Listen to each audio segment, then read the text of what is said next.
केंद्रीय मंत्री और बीजेपी के सहयोगी रामदास अठावले बोले, महाविकास अघाड़ी की हार और महायुति की सरकार तय, आरपीआई को मिलनी चाहिए सत्ता में भागीदारी। इंडिया टीवी के चुनाव मंच पर बोले अठावले, लोकसभा चुनाव में विपक्ष ने दुष्प्रचार किया है, लेकिन महाराष्ट्र चुनाव में ये काम नहीं आने वाला। महायुति के साथ सबसे ज्यादा लोगों का समर्थन। रामदास अठावले बोले, अभी 10 से 15 साल और चलेगी नरेंद्र मोदी की हवा। जब तक नरेंद्र मोदी की लहर, तब तक मैं एनडीए में ही हूं। मोदी का विजन देश को बुलंदियों पर ले जाने वाला। कांग्रेस पर बरसे रामदास अठावले, पूछा 60-70 साल में गरीबी क्यों नहीं हटाई। संविधान की किताब पर सियासत करते हैं राहुल। उद्धव सीएम फेस चाहते हैं, लेकिन शरद पवार ने रोका। इंडिया टीवी के कार्यक्रम चुनाव मंच में बोले महाराष्ट्र विधानसभा स्पीकर राहुल नार्वेकर, विधानसभा अध्यक्ष के तौर पर हमेशा निष्पक्ष रहा। मेरा हर निर्णय संविधान के मुताबिक रहा। राहुल नार्वेकर बोले, बीजेपी नाम नहीं, काम की पार्टी। बीजेपी के अंदर घरानाशाही नहीं, हमेशा राष्ट्र की बात। सीट शेयरिंग पर बोले नार्वेकर, महायुति में कुछ सीटों पर चर्चा बाकी, कुछ पर सभी का दावा। कांग्रेस ने तो अब तक एक भी सीट घोषित नहीं की। राहुल नार्वेकर का विपक्ष पर हमला, बोले कांग्रेस और उद्धव गुट के पास कई सीटों पर उम्मीदवार नहीं। महाराष्ट्र में 175 सीटों के साथ महायुति की सरकार बनेगी। चुनाव आयोग पर विपक्ष के आरोपों पर बरसे राहुल नार्वेकर, कहा यह उचित नहीं। भारत का चुनाव आयोग सबसे निष्पक्ष संस्था। संजय राउत पर तंज, उनके बयानों को कोई सीरियस नहीं लेता। इंडिया टीवी के चुनाव मंच पर राज ठाकरे के सिपसलार बाला नांदगांवकर का कहा कि उद्धव ठाकरे ने राज ठाकरे के साथ विश्वासघात किया। जब धोखा मिला तो हमने साथ छोड़ा। पीएम मोदी को लेकर बोले नांदगांवकर, एमएनएस ने हमेशा नरेंद्र मोदी का सपोर्ट किया। हमारी पार्टी चाहती है कि मोदी जी ही प्रधानमंत्री बने। एमएनएस नेता बोले, बीजेपी के साथ जाने से राज ठाकरे को उद्धव ने रोका। खुद उस कांग्रेस के हाथ मिलाया है जिसके जीवन भर खिलाफ रहे हैं बाला साहेब। इंडिया टीवी के चुनाव मंच पर बोले सपा विधायक अबू आजमी, मैं दुनिया में किसी से नहीं डरता। बटोगे तो कटोगे, बोलने पर लोगों को हटाएंगे। सीट शेयरिंग पर बोले अबू आजमी, हम 12 मांग रहे थे, कम से कम भी लड़ने को तैयार हैं। हमारे 8 विधायक बनेंगे तो हम सेंटर में रहेंगे। सपा विधायक बोले, नफरत के आधार पर देश को बांटने की कोशिश हो रही है। मजहब के खिलाफ बोलने वालों पर यूएपीए लगाना चाहिए। अबू आजमी बोले, एक्शन का रिएक्शन हमेशा होता है, भड़काऊ बयान देने पर कार्रवाई होनी चाहिए। मैंने कभी भी हिंदू मुस्लिम की सियासत नहीं की। बीजेपी नेता नीलेश राणे ने शिवसेना में शामिल होने पर बोले सीएम एकनाथ शिंदे, नीलेश राणे 52,000 वोटों की बढ़त के साथ जीतेंगे। नागपुर दक्षिण पश्चिम सीट से 25 अक्टूबर का नामांकन भरेंगे देवेंद्र फडणवीस। कई स्थानीय नेता मौजूद रहेंगे। पहले 28 अक्टूबर को दाखिल करने वाले थे पर्चा। एनसीपी अजीत पवार गुट के विधायक मनोहर चंद्रिकापुरे ने कांग्रेस नेता विजय वट्टीवार से की मुलाकात। दोनों नेताओं के बीच कई मुद्दों पर चर्चा। महाराष्ट्र में कांग्रेस नेता विजय वट्टीवार ने महाविकास अघाड़ी के 200 से अधिक सीटें जीतने का दावा किया है। बोले महायुति ने राज्य को बर्बाद कर दिया है। आदित्य ठाकरे के नामांकन पर बोली प्रियंका चतुर्वेदी, दोबारा रिकॉर्ड वोटों से जीतने जा रहे हैं आदित्य ठाकरे। महाराष्ट्र का खजाना लूट रही है सरकार। यूपी उपचुनाव के लिए बीजेपी ने जारी की 7 उम्मीदवारों की लिस्ट। गाजियाबाद से संजीव शर्मा को टिकट, फूलपुर से दीपक पटेल होंगे प्रत्याशी। कटहरी से धर्मराज निषाद को मिला टिकट। करहल से अनुजेश यादव होंगे बीजेपी प्रत्याशी। मंझवा से सुचिस्मिता मौर्य, खेर से सुरेंद्र दिलेर होंगे उम्मीदवार। कुंदरकी से रामवीर सिंह ठाकुर को टिकट मिला। यूपी के करहल सीट पर बीजेपी के दाव से सपा में खलबली। बीजेपी ने मुलायम सिंह यादव के दामाद अनुजेश यादव को बनाया प्रत्याशी। बीजेपी के दाव से चुनौती मैदान में फूका और भतीजा सामने मुलायम सिंह यादव के पुत्र तेज प्रताप से अनुजेश यादव की होगी टक्कर। यूपी उपचुनाव पर बोले डिप्टी सीएम ब्रजेश पाठक, उपचुनाव को लेकर पूरी तैयारी है। बीजेपी सभी 9 सीटों पर जीत दर्ज करेगी।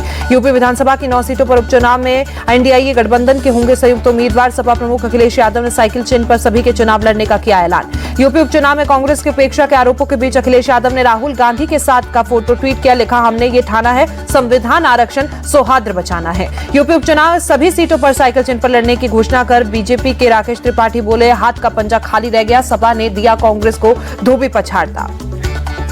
गिरिडीह के गांडे सीट से जेएमएम की कल्पना सोरेन ने किया नॉमिनेशन। सीएम हेमंत सोरेन की पत्नी है कल्पना सोरेन। असम के मुख्यमंत्री हिमंता बिस्वा शर्मा बोले, कांग्रेस में दलितों का होता है अपमान। कल के वीडियो में मल्लिकार्जुन खड़गे के साथ दिखा अपमान। प्रियंका गांधी के चुनावी हलफनामे पर मचा घमासान। बीजेपी ने साधा निशाना, कहा गांधी परिवार के दिखाने के और खाने के दांत अलग। प्रियंका ने रॉबर्ट वाड्रा की घोषित संपत्ति कम दिखाई। बीजेपी बोली, गांधी परिवार का शिमला में एक बड़ा घर, वो एसयूवी और फार्म हाउस वाले लोग हैं। बीजेपी ने कहा गांधी परिवार ने पिछड़ों का इस्तेमाल किया। कांग्रेस अध्यक्ष पद को रिमोट कंट्रोल से चलाया गया। प्रियंका गांधी के नॉमिनेशन पर बोले उनके पति रॉबर्ट वाड्रा, मुझे खुशी है कि प्रियंका अब अपने लिए सोचने का कदम उठा रही है। मैंने उन्हें हमेशा दूसरों के लिए कड़ी मेहनत करते देखा। वायनाड से बीजेपी प्रत्याशी नव्या हरिदास ने भरा नामांकन। कई नेता मौजूद रहे। कांग्रेस की प्रियंका गांधी से मुकाबला। संसद की लोक लेखा समिति की बैठक में आरोप प्रत्यारोप। विपक्षी सांसदों ने लोकसभा स्पीकर से समिति के अध्यक्ष की शिकायत की। ओडिशा के पुरी में दिखने लगा चक्रवात तूफान दाना का असर। पूरी बीच पर चलने लगी तेज हवाएं। एसडीआरएफ की टीम ने बीच को कराया खाली। पश्चिम बंगाल के दीघा इलाके में समुद्र में उठ रही ऊंची ऊंची लहरें। ईस्ट मेदिनीपुर में मौसम में हो रहा है बदलाव। चक्रवात तूफान दाना के चलते 200 से ज्यादा मेल एक्सप्रेस ट्रेन तुरंत उड़ानों पर भी असर, स्कूल कॉलेज बंद। उड़ीसा सरकार के मंत्री सूर्यवंशी सूरज ने चक्रवात ताना को लेकर जानकारी दी। तूफान से प्रभावित होने वाले इलाकों में बिजली, भोजन और मेडिकल सुविधाओं का पुख्ता किया जा रहा है इंतजाम। पश्चिम बंगाल के राज्यपाल सीवी आनंद बोस ने चक्रवात तूफान दाना के चलते अपने सभी कार्यक्रम रद्द किए। चक्रवात से निपटने की तैयारियों पर रखेंगे नजर, वीडियो जारी कर जानकारी दी। दिल्ली में यमुना नदी में आज भी दिखा जहरीला झाग, झाग को हटाने की सारी कोशिशें बेकार। दिल्ली के कालिंदी कुंज में ब्रिज के नीचे भी यमुना नदी में दिखा जहरीला झाग, ड्रोन से ली गई तस्वीरों में दिखा जहरीला झाग। यमुना में बढ़ते प्रदूषण को लेकर आप सरकार के खिलाफ बीजेपी का प्रदर्शन, प्रदेश अध्यक्ष वीरेंद्र सचदेवा ने प्रदूषित यमुना नदी में डुबकी लगाकर जताया विरोध। दिल्ली में आज भी वायु प्रदूषण में कोई सुधार नहीं, आनंद विहार और जहांगीरपुरी में AQI 400 दर्ज, आसमान में छाई धुंध की परत। दिल्ली का आज औसत AQI 340, वजीरपुर में 378, विवेक विहार में 368 तो द्वारका में AQI 353। दिल्ली के लौधी रोड इलाके में वायु गुणवत्ता बेहद खराब, PM 2.5 का स्तर 234 और PM 10 का स्तर 219 दर्ज। दिल्ली के इंडिया गेट इलाके में प्रदूषण का स्तर खराब, आसमान में छाई धुंध, लोगों को सांस लेने में दिक्कत। दिल्ली में प्रदूषण कम करने के लिए पर्यावरण मंत्री गोपाल राय ने दफ्तरों के समय में बदलाव करने पर जोर दिया। समय बदलने से एक साथ ज्यादा से ज्यादा गाड़ियां सड़कों पर नहीं रहेंगी। दिल्ली में कृत्रिम बारिश के लिए गोपाल राय ने LG से किया अनुरोध, LG ने केंद्र सरकार से बात करने का भरोसा दिया। दिल्ली में प्रदूषण को लेकर बीजेपी नेता RP सिंह का आप पर निशाना, कहा इस साल पंजाब में पराली जलाने के 1580 मामले, वहीं हरियाणा में केवल 665 मामले। दिल्ली में खराब स्तर पर पहुंचा प्रदूषण कम करने के लिए कई जगहों पर किया जा रहा है पानी का छिड़काव। गाजियाबाद में भी बहुत खराब श्रेणी में पहुंचा AQI, स्मोक की परत से विजिबिलिटी बेहद कम। पंजाब की पूर्व विधायक सत्कार कौर को बीजेपी पार्टी ने निकाला, 6 साल के लिए निष्कासित किया, कल ड्रग्स केस में गिरफ्तार हुई थी। प्रधानमंत्री मोदी और स्पेन के PM पेड्रो सांचेज 28 अक्टूबर को जाएंगे वडोदरा। गुजरात के गृह मंत्री हर्ष सिंह भी बोले, PM के दौरे की पूरी तैयारी, सभी नागरिकों में बहुत उत्साह। जम्मू कश्मीर के मुख्यमंत्री उमर अब्दुल्ला का दिल्ली दौरा, केंद्रीय गृह मंत्री अमित शाह से उनके निवास पर मुलाकात हुई।